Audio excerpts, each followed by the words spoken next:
Step 1 to manifest them back or manifest anything else that you want is releasing needy energy. Babe, needy energy repels, not the vibe, not the way to get him back. Here's what you may not know about needy energy, and it is not letting you get your manifestation.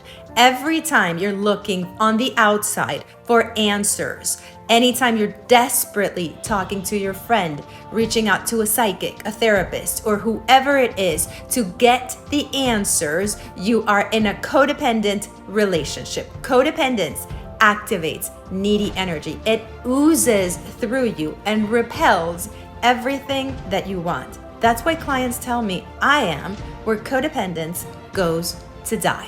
When you learn to activate your queen magnetic attractive energy by focusing inward with the right tools, you become an energetic match to what you want, and what you want comes to you. That's why my clients get success, whether they're trying to manifest love, a new job, a promotion, more money, better health, less anxiety, because the tools that I teach are all about learning to focus inward, activate your queen energy, which makes you an energetic match to that thing that you want on the outside.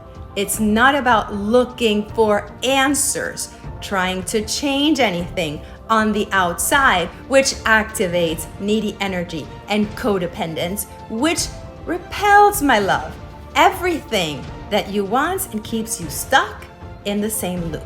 We're diving more into what to do and what not to do to help you release some of that needy energy that you're stuck in.